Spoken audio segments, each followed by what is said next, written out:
Good afternoon. My name is Jay. Welcome to Jay's World. I wanted to take a second to just give everybody a trigger warning just to be on the safe side. This video is going to get a little personal. Alright, let's just go ahead and get into this. Good morning, motherfuckers, or whatever time of the day it is that you happen to be watching this video. My name is Jay. Welcome to Jay's World. This is the online diary, the daily life and times of how I live with my mental illness and how I'm coping with everything. I'm hoping that some of these videos will help other people and the rest of the world kind of end the stigma, or at least do my part to end the stigma that people with a mental disorder are not crazy. As I've stated before, most of us are the most artistic, unique individuals that you will ever meet. We have some of the biggest hearts, and we care more than your average person. Everybody that I know in my world that has any little bit of anything is a very nice person. There's nothing wrong with them. All we do is we see the world just a little bit differently. Now, I know me personally, looking at it now as in retrospect, I've had some of my problems since birth, it seems like, or since a little kid. My trauma may not be as bad as some of the other people's, but it's not about how bad the trauma is. Excuse me. It's about how the trauma affects you personally, and everybody is affected differently in different ways. Scratchy throat. Well, me personally, my diagnosis is paranoid schizophrenic, bipolar 2. I have the level of PTSD that you would see in a combat vet. I have really bad manic episodes that usually end in rage. As most people that suffer from bipolar, when I get into manic episodes, I have problems with money. I'll spend every last dime on useless shit that I can't ever do anything with. And it really sucks. Sometimes it cripples me, sometimes it doesn't. About 5 years ago now, I decided to go ahead and get sober. I was addicted to substances my entire life. At a young age, I was misdiagnosed with ADD because of the not being able to pay attention and the manic, because that's basically how it revealed itself. So they put me on Ritalin to calm me down, and it worked for a long time until I finally got old enough, 12, 13, somewhere in there. I stopped taking it because I didn't like it anymore. After that, things got worse for a while. I started acting out. I got in trouble. I got arrested. In junior high was the first time I ever tried marijuana, and it kind of dulled some of the side effects. It made the things that I hear a little duller, a little more muffled, where they didn't bother me as much. After that, I quickly graduated to methamphetamine because it made me feel like a god, and it completely silenced everything.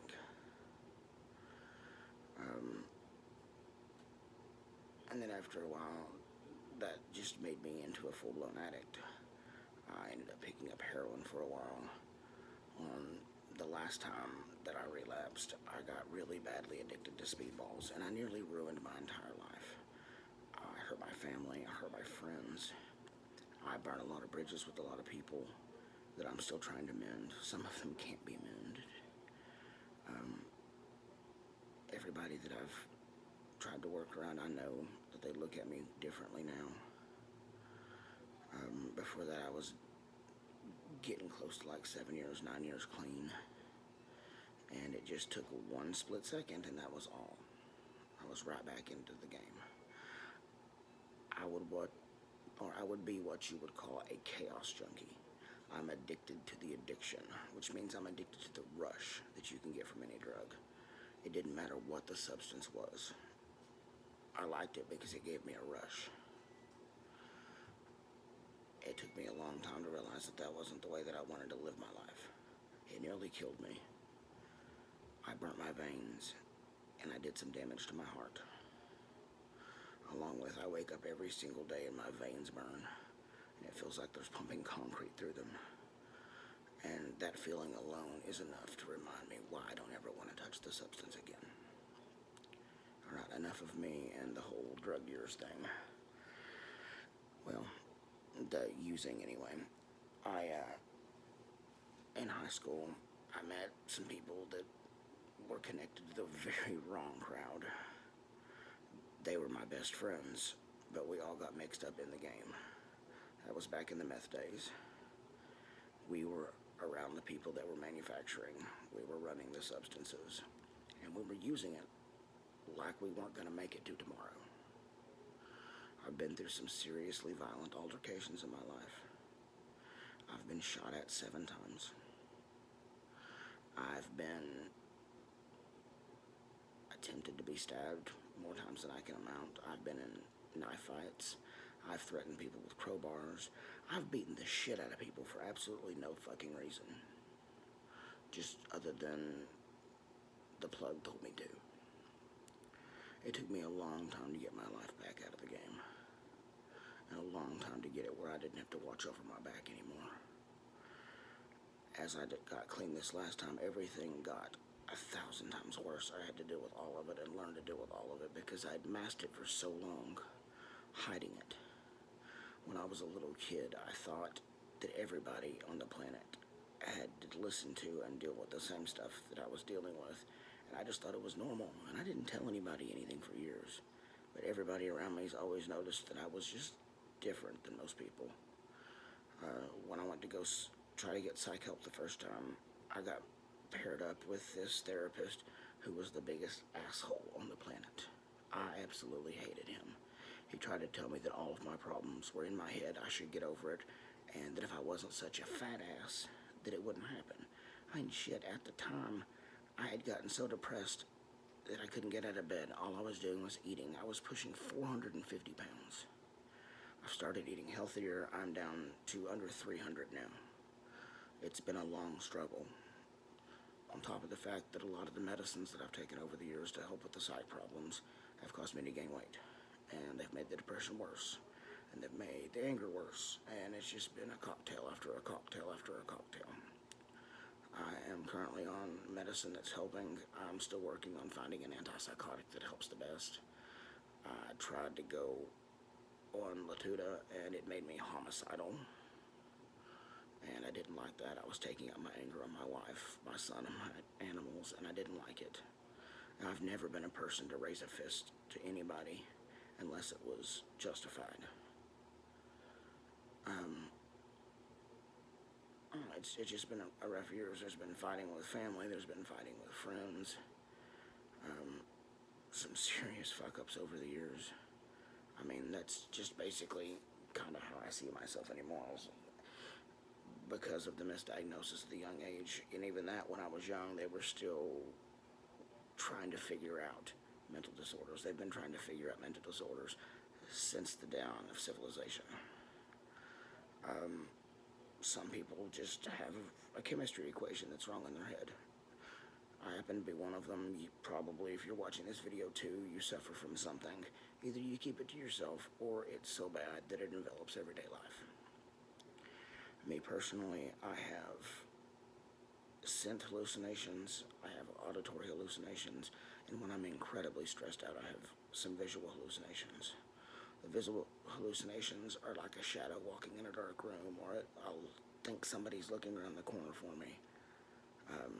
I've heard footsteps coming up behind me when there's nobody there. I still have this problem of constantly thinking that I'm being watched or I'm being followed.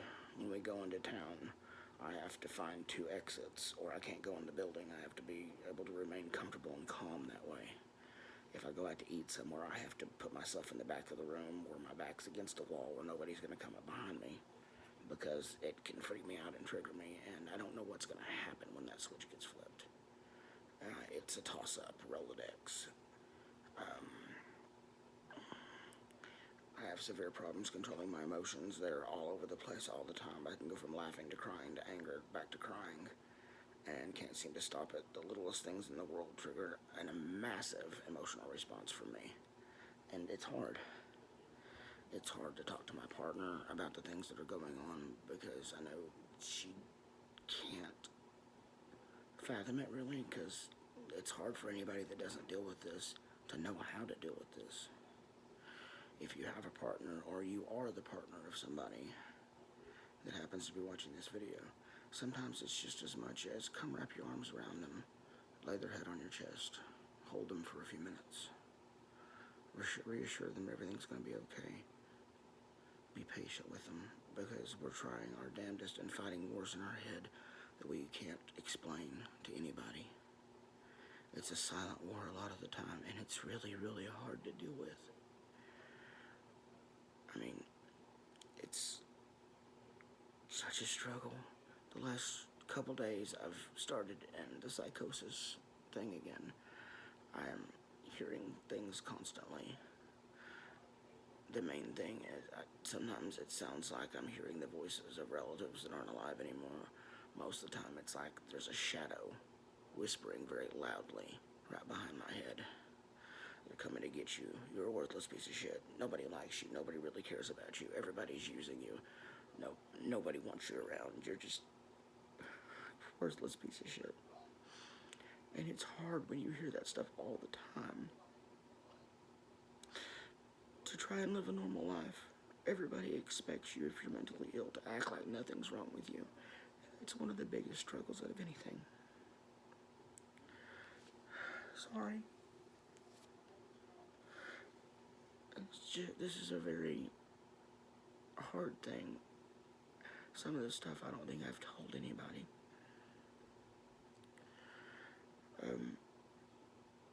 I have problems with loud noises and large groups of people. Lots of movement. It triggers the PTSD, and I'm not ever sure when it happens, if it's going to be fight or flight. Like I said, I am going to tech support, I am seeking counseling, and I am on a medicine program, but it's still a learning process, because it's just been as of recently that I've been able to find help, and a psych office that I trust, and a therapist that I trust. Once I found the gentleman that I use now, it was like a godsend. I feel like I can talk to him about anything that's going on. Most of the time, the appointments are me ranting and raving and walking back and forth and screaming, and I usually get done and wrap it up in about 30 minutes. Sometimes he doesn't know what to think of me. I get into these times where I use the wrong words and I say the wrong sentences, and I can't help it, and I can't find the words for things because it gets so noisy that I don't know what to do. I can't hardly sleep. I go through, up to 2 weeks without sleep sometimes. I just finally slept last night after 4 days of barely getting 30 minutes of sleep per night. And when that happens, the stress level goes up and it just exacerbates everything else. Now, on a daily basis, I constantly struggle with the hallucinations. I try my damnedest to keep my emotions in check. And a lot of people that are around me do their best to take precautions to make sure that I'm going to be okay. And it makes me feel like a huge burden on everybody. I'm sure you guys feel the same way sometimes. I want to be treated normal, but at the same time, I don't want anybody to trigger me. Because I'm afraid of what's going to happen, or afraid I'm going to scare them, or they're not going to want to be around me anymore.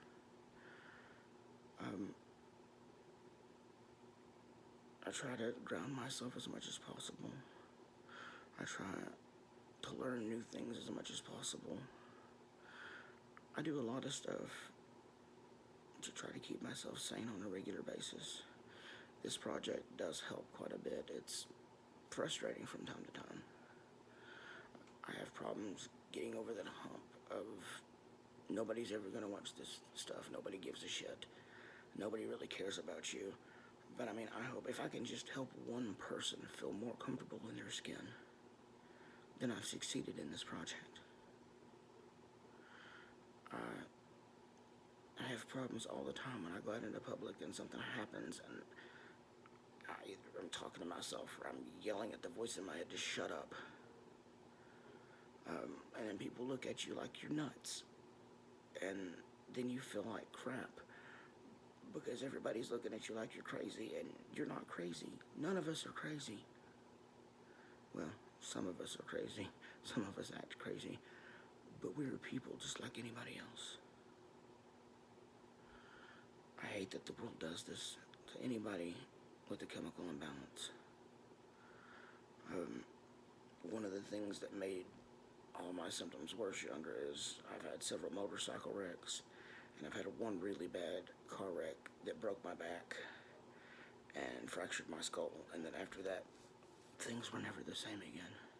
The world looks differently. I can't look at the world the same way that everybody else does. I call it being a realist half the time, but it's really hard to do anything. It's hard to help anybody with anything when I'm having problems. I feel like a lot of the times, like everybody else in this boat, I know feels like you do things for everybody else to make everyone's world go easy and better, and then when you turn around and you need help, you can't even ask for help. I mean, it's hard. Living with this stuff is really hard.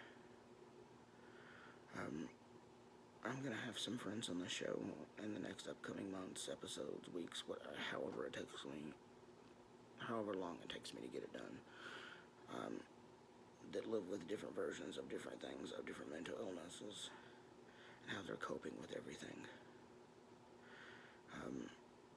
When I can, I take long showers. I like to go on walks.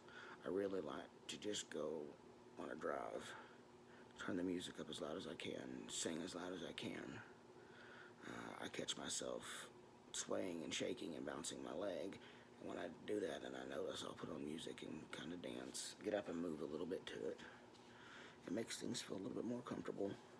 I know I may look like a nut when I'm doing it, but it helps me. Music is my biggest therapy on the planet. I listen to a lot of Jelly Roll, Yeah Wolf, Ryan Upchurch, and several other people in that genre of music. I absolutely love late 90s, early 2000s alternative rock. It's funny, and it always puts you in a good mood. And then on other days, I listen to what I refer to as angry white boy music. Screaming heavy metal, as far down as Linkin Park and Limp Bizkit. Just angry white boy music.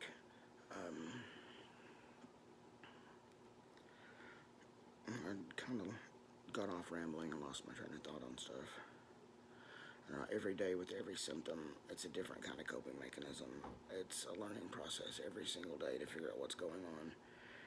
And the problem with me is that I'm all over the place all the time. And it's hard to pinpoint or get any kind of routine down. I get into these phases where I think the doctors are trying to poison me with my medicine, and I get where I don't want to take the medicine, and things get worse. And then I'll start taking it again, and it throws me into depression. It's just a really hard thing to balance. During this whole quarantine stuff, it's really, really, really fucked things up for a lot of people. We lost everything, nearly became homeless. Things are getting better now. We have our own house, we have a place to live. We're in a good area with friends that work like an extended family. Well, we are a family. We're working on getting our lives back together and making things better. I know later this year we're going to have some videos on here of prepping a garden, getting some stuff ready, canning some vegetables in the fall. I am still working on the bike. Right now money's an issue, but once I can come up with some more money, I'm going to get it back on the road. And then we've got the equipment to record while we're riding. I'm hoping that this will go far. I'm hoping that people will see this. I hope that people will spread the word out on this stuff. And I really hope that people will share these videos that I'm making. Because honestly, if I could just help one person, then this whole video social project is a success.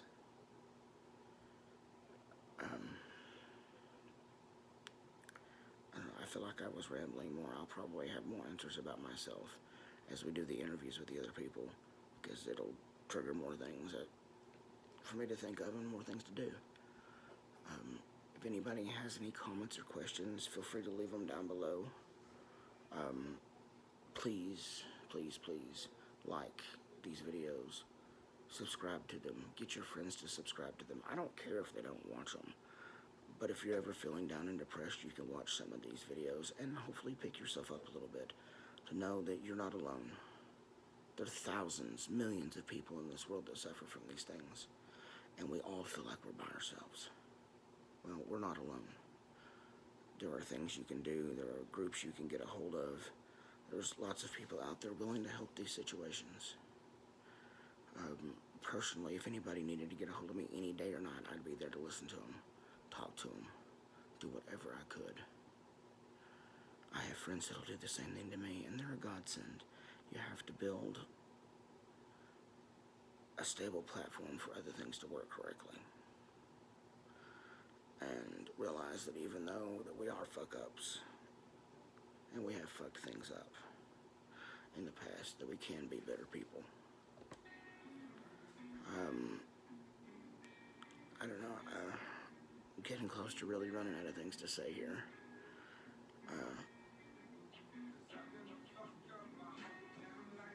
I guess he pretty much says it right. My boy Jelly Roll. I'd give anything on the planet to meet this man in person. His music literally saved my life and brought me back from the brink of destruction. I don't know, like I said, if you like the video, like and subscribe to it. And let's have a good time. I'm hoping that the next time you guys see me, or the next couple times you guys see me, we'll be setting up for an interview with one of my friends. Let's just see how things go. Alright guys, as normal, I am neurotically yours, your friendly neighborhood supervillain, mentally ill and trying to be a better person in everyday life. Please leave some comments, let's talk, let's figure some stuff out together, and let's work together to help end the stigma of mental illness in this world. Alright guys, this is Jay.